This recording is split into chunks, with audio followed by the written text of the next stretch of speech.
welcome back to the map pool showcase. We did have a few whoopsies and technical difficulties. We're currently on a pretty improvised setup, so we might not have the best coordination going on, but we'll still try to get the rest of the pool out of its way. And we do have a change in commentary as well, because, well, it's still me on GeForce, which was present before, but we lost Kano and Aza, and instead we got the lovely Doomsday. Hello, hello. I am the Budget Aza. The Budget Aza, who was kind enough to actually get this replay out for us.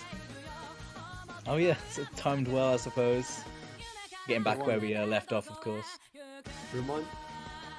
Reminds me of last week where you also helped getting some replays last minute. This was one of the replays which was missing because it got updated. This one is one of the the second and last map for OWC specifically.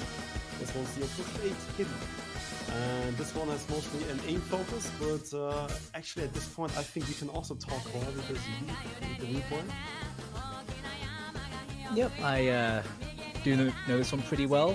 This is the low approach rate hidden pick. It's not quite AR8 though. This is actually a slightly higher, AR 8.2, but it essentially plays the same way. This is a low approach rate map that's a bit more focused on weird aim. Of course, the last one we had a lot of weird rhythms and finger control elements on the left hand, but this one has a lot of weird aim patterns and lots of perfectly stacked notes. So lots of nasty stacks that are quite tricky to read. It's more comparable, I'd say, to the round of 32 hidden that we had. That one was kind of similar to this, except this is quite a bit more difficult than that was. Another relatively long map as well. There's lots of varying little patterns the whole way through. I think that sums it up pretty well. Yeah, I definitely see your comparison between the first hidden we had in the round of 32 and this hidden. Funny enough, Ice Cold also talked to Lasse a little bit for opinions and help. But in general, it was interesting how Lasse came up with his kind of gimmick here. And Ice Cold here tried something similar. Not quite as extreme. Like you don't have any rhythm or like discussing patterns. It's maybe a mix of the Lasse gimmick and kind of Mirage style patterning, where you have just a bunch of really strong and big changes in distance space, and that's really hard to snap to, especially on hidden and the pushing it. So there's some very specific patterns that are kind of tricky. Just before each of the choruses, you have a set of really anti-flow based jumps that start out on a very small spacing, then jut out into like a spaced linear. All the while just constantly tapping on 1-2s. Quite a jarring little pattern. It repeats, so once you play the first one, you can generally pick it up when it repeats. But it's a little pattern that can be quite tricky to snap. Should mention as well that, of course, because this is a backup setting, it has got the old overlay at the bottom, so we'll keep you up to date on the CS, AR, and OD. This is AR 8.2, CS 4.2, I believe, and then OD 8.5. It's actually slightly higher OD as well.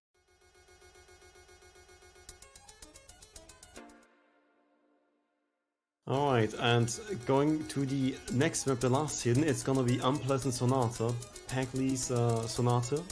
It's the second top diff.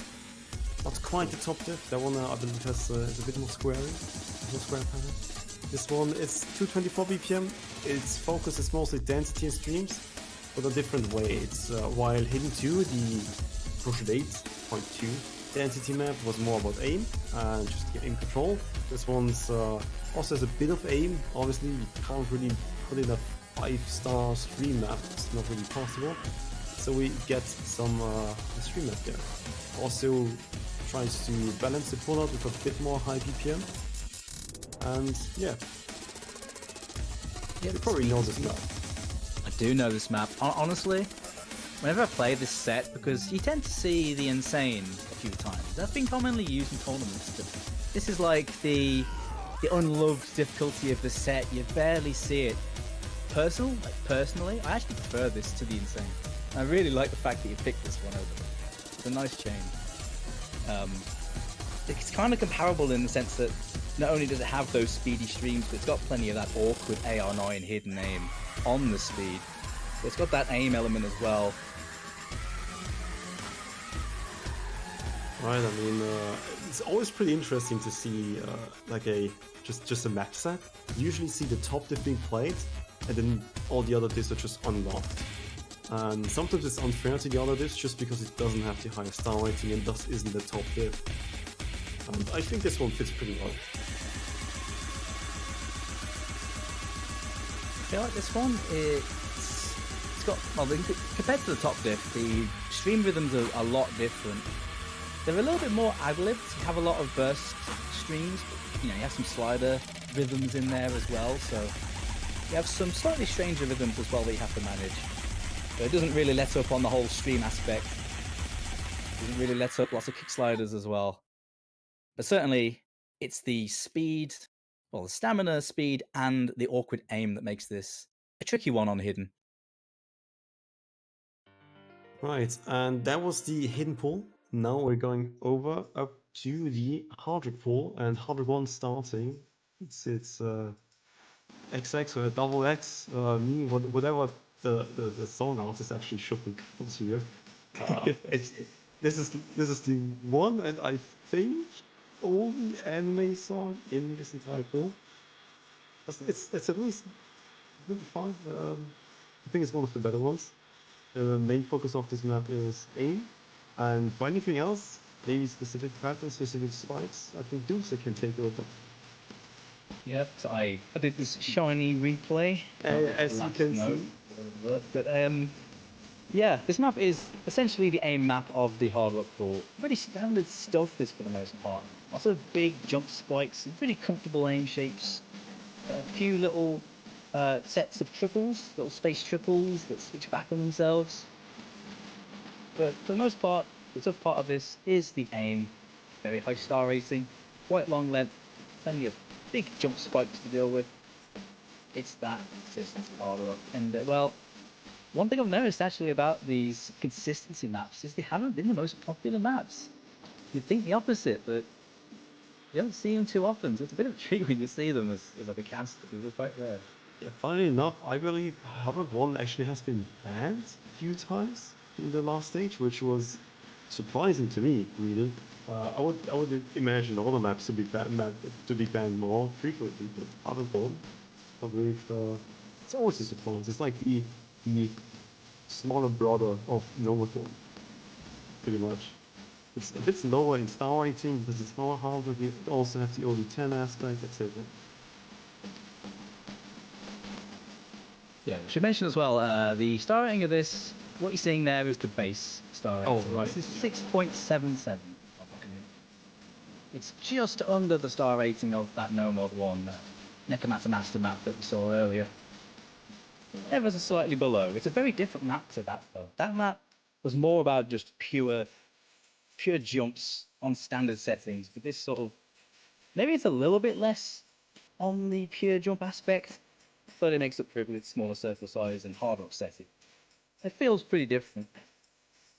Right. Something to note though is that it is definitely slightly harder in the second half. Would have loved a better pick, honestly. It's just the way it is sometimes. Don't really have too many in-mapped options in a specific BPM and style, which It gets your job done, doesn't it? It works. Yeah. It's like it's aiming, and it's pretty comfortable on the flow. So it's less about dealing with awkwardness and more about just being good at the old jumps, I suppose. But with those little triples in between, those triples are a little bit spaced, so if you're pushing a bit, easy to miscue those. This ending also has a few little kick sliders into these jump patterns. It doesn't really change much when you play it, but backdrop's certainly a possible. You see, I start to so talented. Don't look. even if it does, it's still a wonderful play in my heart. To say thanks for getting a replay done on the showcase. No problem. It's fun. I'm glad I'm able to contribute to this. Right, I mean, it's the first year you're not playing for the UK lineup since I've been commentating with you. So we figured let's get you in the tournament in some other way or form. All right, and that was the second hard rock, third hard rock, and the last hard rock, obviously. Oh, I mean, second hard rock. This is the second hard rock. I skipped a line actually. This is the light tech hard rock.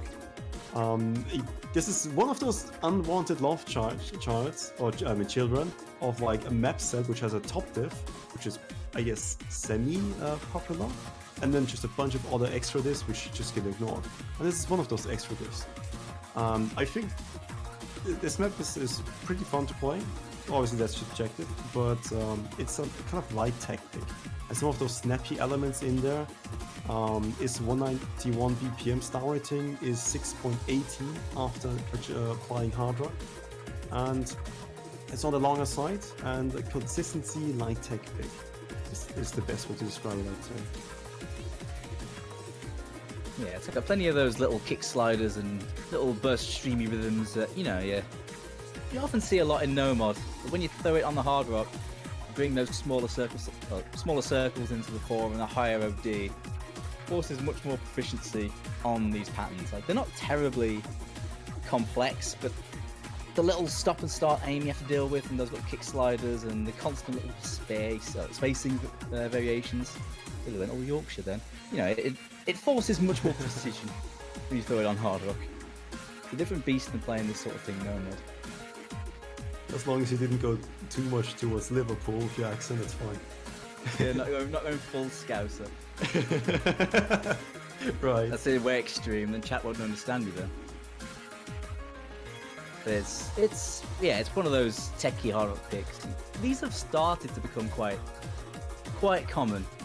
You didn't used to see them a lot because it was quite an extreme skill set, but because of the way the players have started really becoming very comfortable with hard rock, this sort of thing appears a lot earlier now. Yeah, and this is actually something people are definitely looking forward to, is just some type of techie hard rock, but not like insanely techie. Because usually when you're in a mod bracket, things are not as forgiving as on normal, for example, where it can be a bit more extreme with certain types of patterns. Like you would probably never see a new parry map, which usually has a really strong hidden, slider focus on his attack. On hard rock, it's usually not that fun to play. I suppose when you get to really extreme things like that, like super high slider velocity and whatnot, hard rock really just exacerbates the difficulty on that. It becomes extremely difficult to hit slider ends at all. This sort of thing, though, not really based on fast sliders. It's more dealing with trickier spacing on those tappable nodes. But it's fairly low spacing, not really pushing your mechanics. It's more about dealing with the control more than anything else. You're seeing these little streams here with that spacing change halfway through. Yeah. I mean, it is, if you just look at it from a star rating perspective, 6.77 being hard rock 1 for the aim patterns, and this one 6.18. Pretty much a 0.5-ish star rating difference.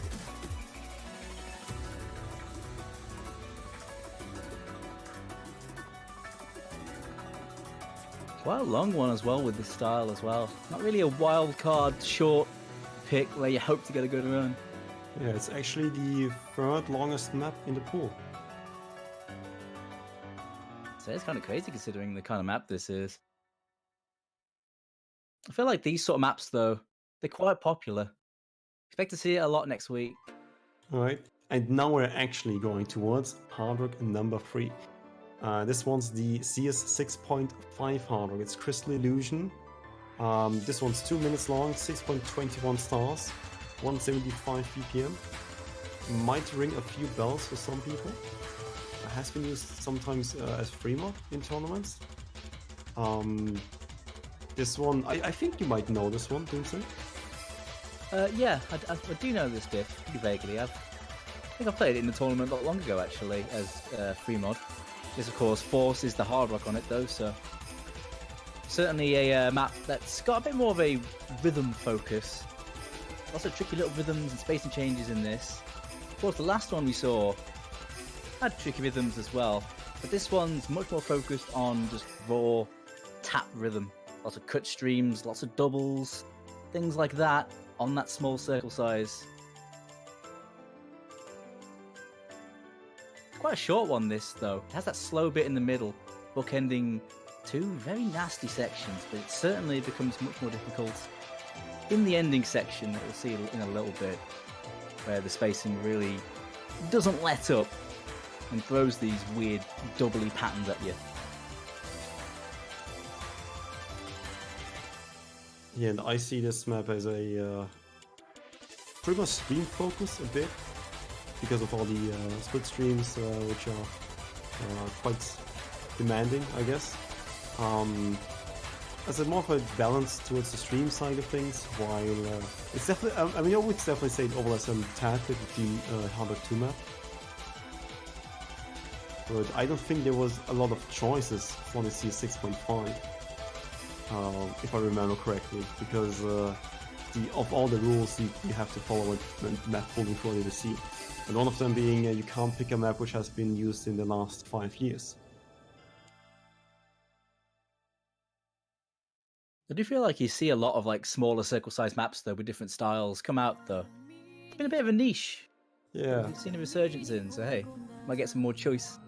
Alright, going towards the next bracket, double time. DT1 is actually gonna be the second fastest or third slowest map, I would say, of the bunch. It is pretty much the speed pick for just raw bursts. It's gonna be Sakimori Renka, and 2 to 55 ppm. It's 6.28 stars, 2 minutes in length after DT application. Approach at 10.07, it's slightly higher than 10, and OD 9.51. Yeah, so that's AR 8.6 base, and then you add DT to that. So, of course, we had an 8.5 DT last round. This is ever so slightly higher than that. Not really much different in terms of reading, but it's a difference. Some players might feel it, but I think a lot of the DT players aren't going to notice a difference there. And with this being the speed pick as well, it does fill a similar sort of niche. Of course, with the increase of size in this DT pool, we now have 4 maps in this pool. But this fills a similar sort of niche, I feel. Without actually seeing the map, I can see it's definitely got that sort of feel. You can see lots of bursts coming out on a similar sort of AR. That circle size looks a bit smaller, actually.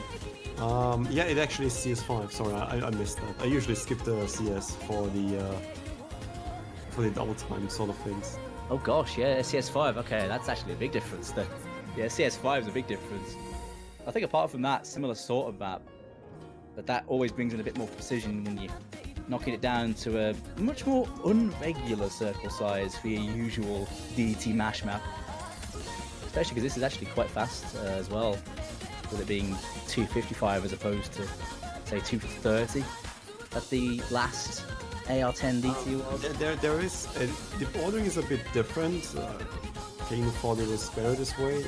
This one's just the first DT. It's more akin or like the DT3 of last week, I would say. Oh, okay. More like the speed pick with the burst focus, because for the stream map, we're actually gonna go right into the next map, Senja Magica.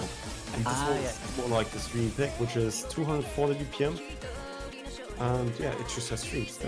That's what the map is. A few pattern aim jumps here and there, but like mostly streams. It's an older map. I think this would be right up your alley if you would probably play this.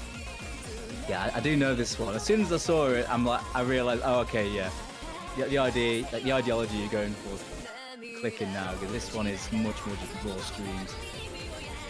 I suppose, yeah. It's slightly slower, but definitely much more intense than just those longer 240 streams.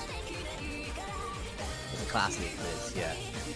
Classic. It's kind of crazy to think this is map by Satellite. I always think of Satellite as being one of the more modern mappers. This map I always sort of put in my mind's eye as being an older one. I guess I forget how long Satellite's been around. Yeah, it's a map from 2013, and the insane or this difficult is actually a collab by Frostmourne, Satellite, and Xargi. from old school collabs. Got those storyboarded names. Good old Frostmourne. We'll get him in this pool somehow. Well, Frostmourne maps are always a pleasure to play. Yeah, it's that comfy old school DT vibe. You can't really go too far wrong. I'm with you on that. Always nice. But because this is like an older collab, the styles do clash a bit in the sense that when the mapper changes, things change just a little bit, meaning this map constantly varies. It doesn't really sit in one spot the entire time. But one thing that doesn't really change is its focus on raw speed over anything else. Because, it's going to have those little bits of old school aim element, kind of like what the last DT3 had, but it's not really as much of a main event in this. At least from what I've played of this. I've played this quite a few times. I always thought the speed thing a bigger deal than the aim. I would say generally the BPM for what speed you need is lower slightly, but the length of the nodes is definitely increased. And going for the next one, this is the highest BPM in the entire pool. It's Hack Koe. It's this one's the A map. It's a fast 10.3 approach to 10.3 A map. Only 9.78, 6.42 stars. This was like fast aim. It was like 10.3. Yeah, you got that high speed or high AR aim map. The last one we had, the introductory 10.3, a fairly simple, fairly comfortable map. This one though, well, I guess it pushes the mechanics a little bit. Looking at the way this is like, much more of a intensive one in terms of that, whereas the last one was much more comfortable, apart from a couple spikes.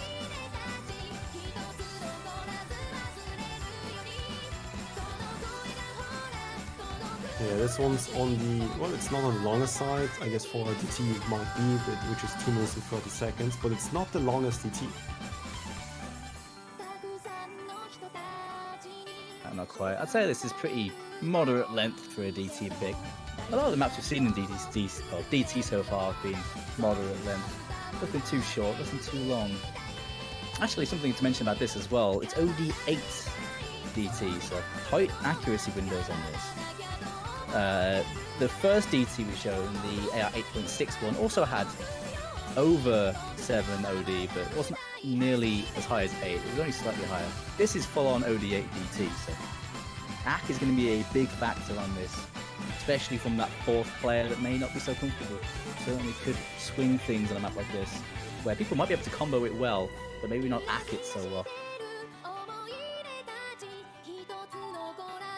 Yeah, I think you've pretty much hit the nail on the head. It does have a few spikes here and there, but it's generally pretty consistent. I would probably expect a lot of people to alternate this, like the jumps. You can definitely single tap, it's not too fast, but since it's mostly consistent of alternate, I think people like Badu can, for example, still play this properly. A little bit as well for those just joining us. The showcase is currently being streamed from a backup system, so the updates to the overlay aren't on this. So bear with us on that. We'll keep you up to date on CS, AR, and OD. Yeah. Yes, some technical issues earlier, but we're back. And now we're getting right into the longest double time, which is Halosi Hall of Night by Chaosnets. 3 minutes and 40 seconds long. This is the longest DT pick, and this one is the finger control pick. Have you played this map? It's very interesting. Yeah, I have played this. Played this one. Oh man, seeing this in the pool, it's pretty cool. This is a pretty sick map. Of course, with the extra DT slot now in this big pool, there's room for something a bit different. This one, much more focused on that finger control at a pretty high speed, and for quite a long length as well. It's a long map with DT, 3.5 minutes long, and it's pretty intense. Not really much of a breakpoint in this, or at least no significant breakpoints, apart from I think there's a short break near, if I remember right. Yeah. It's also approach rate 10.13. It's what's it, 8.7 on double time? Yeah, 8.7 Yeah. on double time. So slightly above 10. It's 192 BPM, and it is OD 9.78. Just a standard OD 8 double time. As you can see, it's a bunch of doubles, triples, kick sliders. Doesn't really stop. Just playing intensity at you non-stop. And if you look at the entirety of double time, it definitely feels a little bit less intense, or like maybe less speedy, because the BPM picks, the BPM speed has been kind of divided across the board in different brackets. As you can see, Unpleasant Sonata and Escaping a bit higher, just No Mod, etc. having a 250 BPM pick. So that's pretty much that gives us the freedom to pick something like this. I'm loving the storyboard showcase as well. Very shiny SP2s.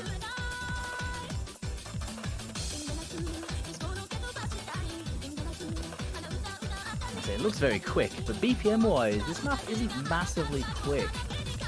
It's no faster, majorly, than the stream pick we actually had in No Mod last round.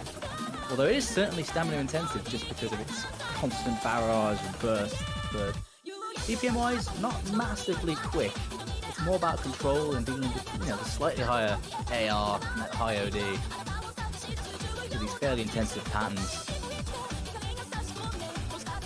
Looks at big combos on this. Lots and lots of massive combos. If it's a Score V1 tournament, you have some big scores.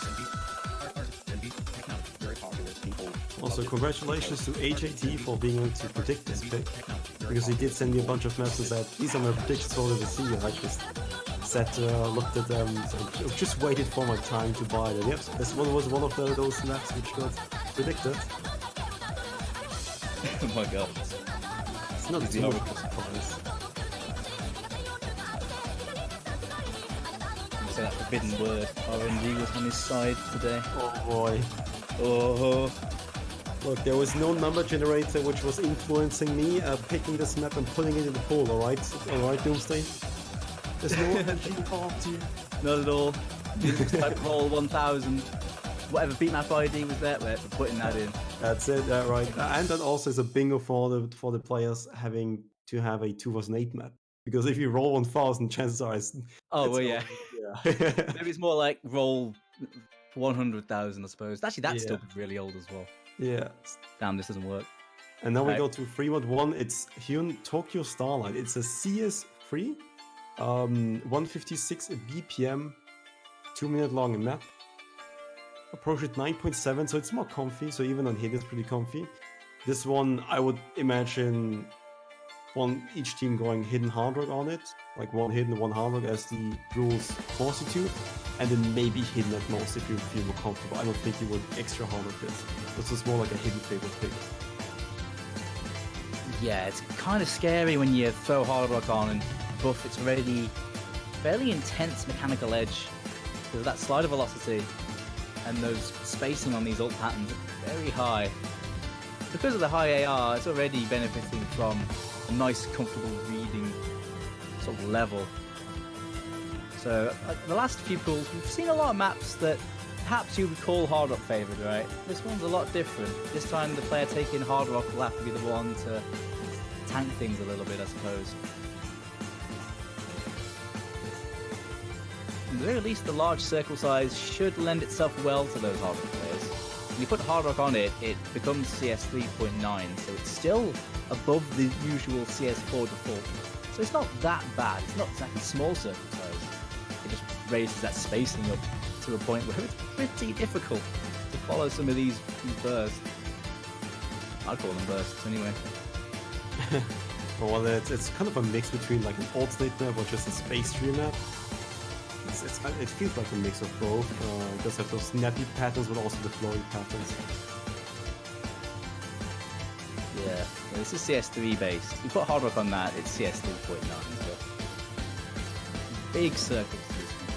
It can be like a little bit disorienting to read large circle size actually sometimes.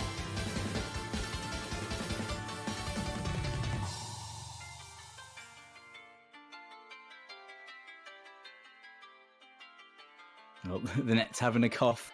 Hold it together. Steady the ship there. For anyone just joining, we're currently streaming from a backup site, so please apologize for excuses for any hiccups during the cast. Next map is gonna be Mafu Kakushido To, the 0108 Extra. It's a Val map. It is 3 minutes and 40 seconds long, 200 BPM, CS 3.6, and approach at 9.2. This is pretty much the old map. It is one of the newer maps. From actually, I think this is a map set, just a collection of a bunch of old maps trying to rank it, and the madman actually did it. He actually did it. The absolute madman. But hey, Val mapping in this free mod pool. Ranked 2019 in June, so but Cool. this difficulty isn't from 2019 June. Yeah, if you look, if you pay close attention, you see definitely a few harder overlaps. Silva went for the balanced approach, since the first map was a hidden map. This one's on Nomad, and the third one's gonna be on hardware.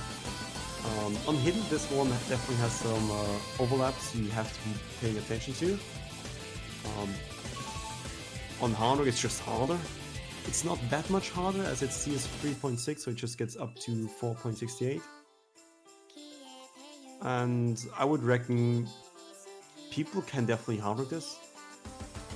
It is generic enough for people to do so, but I think the safest choice would be to just go for 2 normals, 1 hardwork, and 1 hidden. Got a little bit of that 0108. I'd echo that though, looking at this map. It looks standard enough, and because the approach rate is AR 9.2, it's a pretty comfortable range, especially with a map not massively high speed like this. It's 200 BPM, but 200 BPM AR 9.2, it's a pretty comfortable range. I'm definitely going to be expecting a good spread of mods, but of course you have to see 1 hidden and 1 hard rock. But I don't think either team are going to be too worried about this one for one of their mod players. I think each team are going to have a decent hidden and decent hard rock player that should be pretty capable on this. I would say maybe some of the awkward patterns could pose some issues, but I feel like both mods can find some difficulty from those Val-style angles and, you know, little symmetry mapping things that he likes to do. So it's pretty even between the mods on this.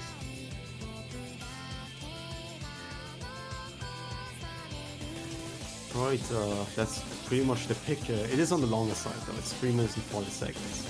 So at first glance it might be pretty easy to see, but just the length also has a bit of pressure there. On hidden you need to practice it plenty of times, just so you don't get, I don't know, surprised with some of the overlaps.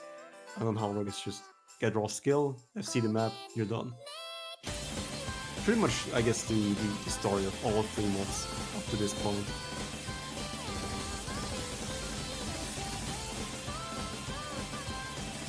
After reading, go for hidden. Have the skill, go for hard one.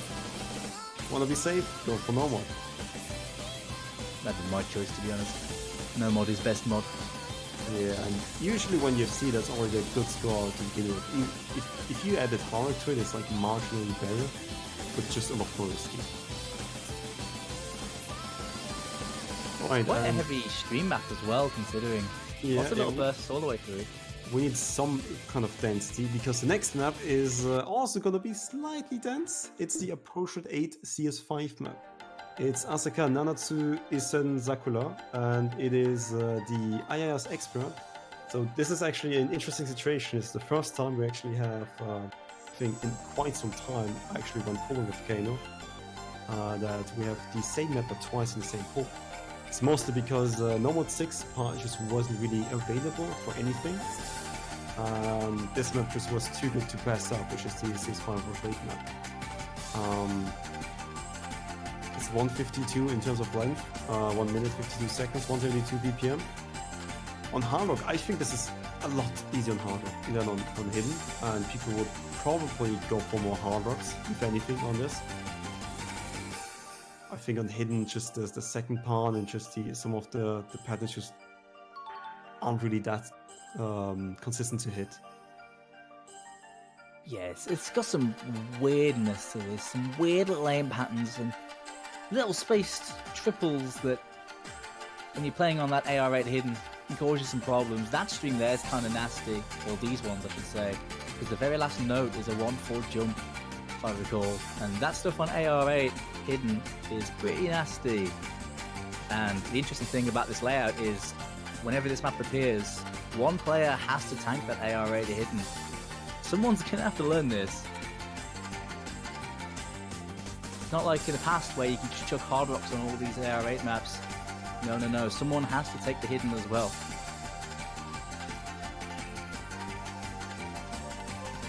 Yeah, and if you actually compare this one to the other IAM map, you definitely see like so much contrasting mapping styles.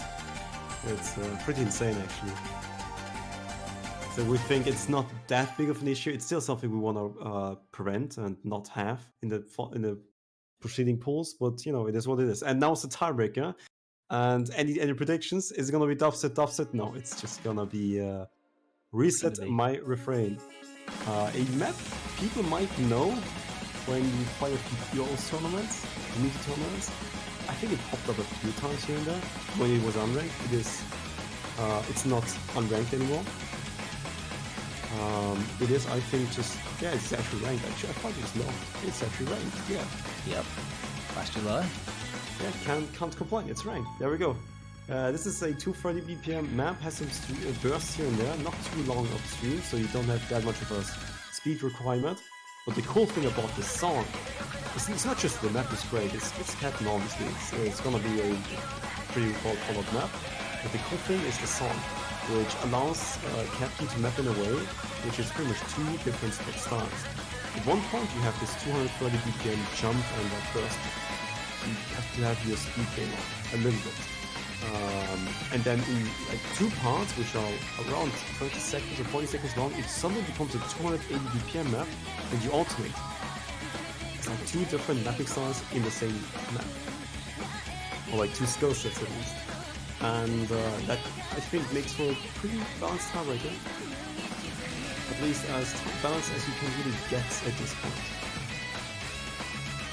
It's pretty nice to see a tiebreaker pick that has a lot of the mechanics-based, usual tiebreaker shtick stuff going on, but it can introduce some of the more gimmicky stuff, I suppose, as well.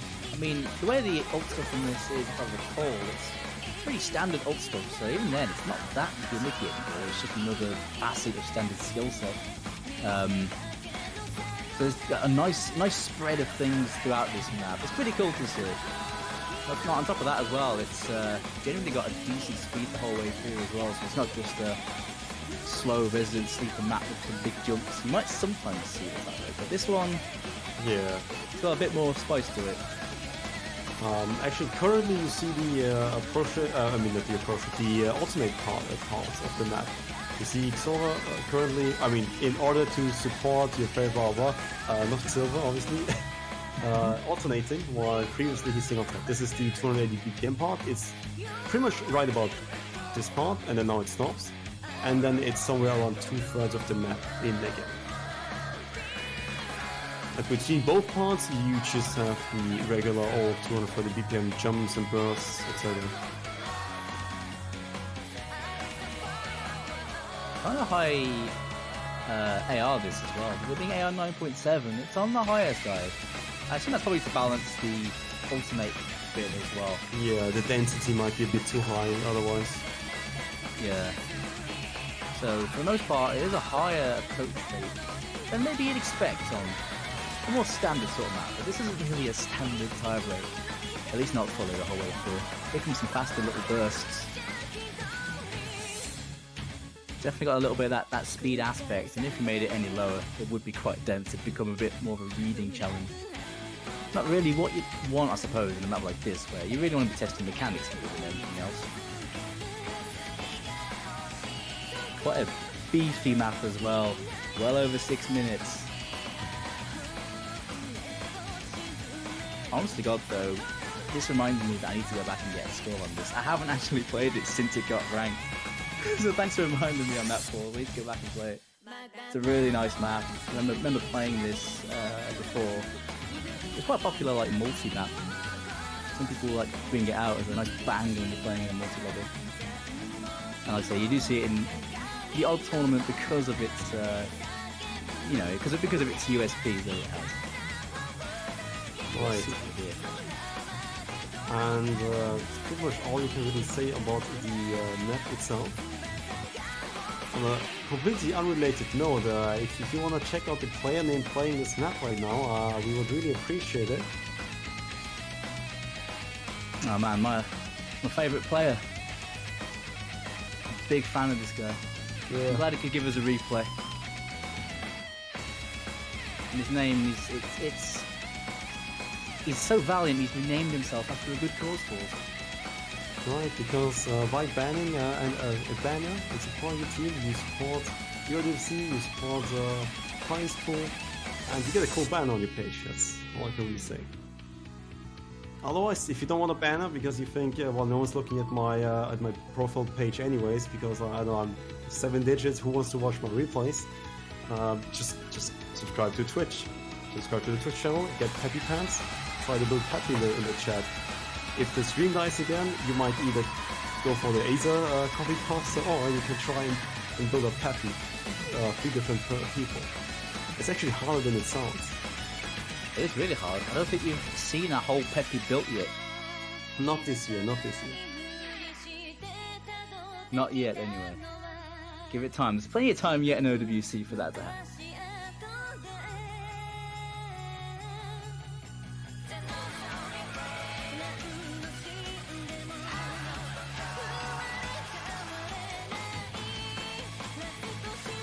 Constant variance in rules keeps you on your toes.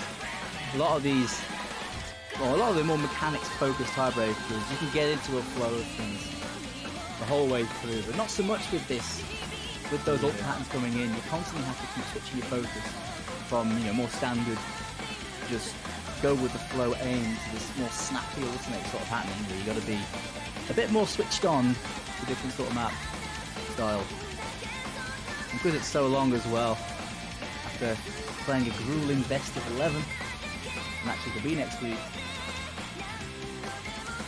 The testing fortitude, I suppose. Assuming we see it. Kind of a surprise we saw no tiebreakers this weekend.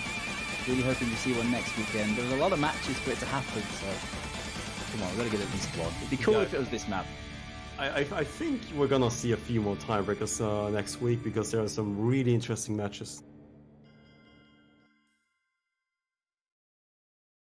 But yeah, that was the tiebreaker, and that concludes the Maple Showcase. We're not gonna go over all the matchups because this is not quite the original setup we planned to use. So at this point, I think we're just gonna call it a day. And thank you guys for watching, and see you guys next week. Yep, thanks for watching. See you.